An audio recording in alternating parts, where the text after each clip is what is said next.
Good morning. My name is Ralf Friedrichs. I am an author and addiction recovery coach, a life coach, and the host of this show, the Take Your Life Back Today radio show. You can see a video version of this if you go to YouTube under channel Take Your Life Back Today show. Friends, 5 stages of distrust, how it destroys your relationships with family members. You saw my part 1 about a certain family member, how they destroyed our trust for them.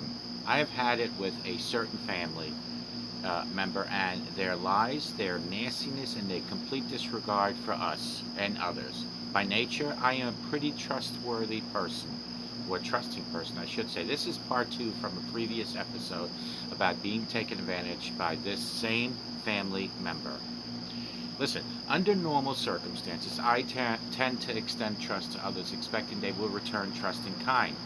If the other person proves to be untrustworthy, as this family member, then I'll dial back the level of trust I place in him or her. In relationships with families where I've experienced distrust, I have found it usually isn't caused by one significant breach of trust, although those are the ones that grab our immediate attention, but rather several smaller instances over time. A broken promise here, a missed deadline there, and a pattern of unreliable, unethical, incompetent, or uncaring behavior becomes the trend to look for. Distrust doesn't happen overnight. It develops progressively through stages, and if we can recognize these stages when we're in them, we have a chance to address the situation before distrust takes its root. Listen, number 1 is doubt. The first stage of distrust begins with doubt. You start to experience a slight uncertainty about someone's trustworthiness that causes you to pause just a bit. It might be the nagging doubt in the back of your mind that you can't seem to dismiss no matter how hard you try, or something just doesn't feel right about the situation, even though you can't put your finger on it exactly. Number 2 is suspicion. Doubt, if unresolved, grows into suspicion over time. Suspicion is belief without proof. You've started to see a pattern of behavior that may indicate a lack of trust, but you don't quite have enough proof to make a firm conclusion. Your trust radar is telling you that something is wrong. Number 3 is anxiety, my friends. The third stage of distrust is anxiety, a feeling of apprehension or uneasiness that is often manifested physically. When dealing with someone you don't quite trust, or don't trust at all, in my case with this family member, you may experience nervousness, a rapid heartbeat, anger, a knotted stomach, or even disgust where I am now.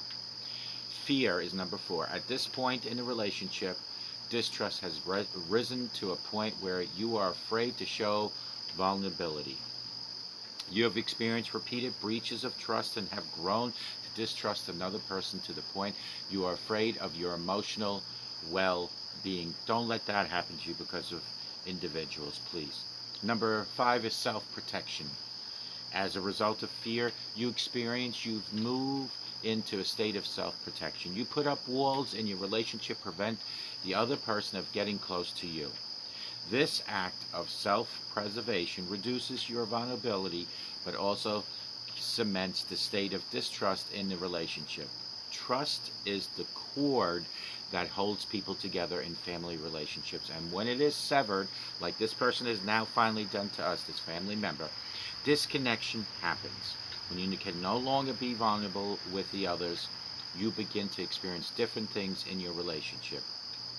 Here are some experiences of damaged trust. Withdrawal. Instead of acting carefree, which is normal in trusting relationships, you become more reserved in sharing personal information. You quit taking risks in the relationships because the safety net has removed.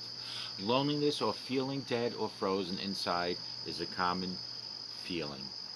Movement to tasks. To compensate for the lack of trust in the relationship, you may overinvest yourself in tasks related to hobbies, work, school, church, or other activities. You stay active in other parts of your life because you find it easier to do than to connect. You shut down the personal part of your relationship with the person in question. Friends, unbalanced giver relationships. Listen, let me point out that it is common for a person to be the giver in all relationships and to avoid receiving. Being the giver, like I am, allows you to remain safe from being vulnerable with another person. You will listen, help, guide, but withholding letting others help you. Being the giver also manifests itself to codependent relationships. Bad habits. Trust issues can often lead to problematic behavioral patterns in your life. It's easy to suppress our emotional feelings by overeating, drinking too much, or other addictive behaviors. Distrust can spread through a relationship like wildfire. What starts as a small ember of doubt can mushroom into full on blaze distrust if we don't take steps to address it early. The best way to prevent distrust from taking root is to proactively focus on building trust, which sometimes can be hard when it's really broken. Trust must be continually developed and nurtured throughout the course of a relationship, not just when it's damaged. And sometimes it's damaged to a point where it cannot be fixed. Call me at 844-405-HELP. Together, we can help each other take our lives back. Be good to yourselves. Always be good to each other. Remember, simple smile to anyone can change their day, change their life, and can change your life. Early morning, God hasn't turned the lights on for us yet, but here, I'm telling you, through God, anything and everything is possible. Reach out to God this early morning and ask Him for guidance and direction. And may God bless each and every one of you. Take good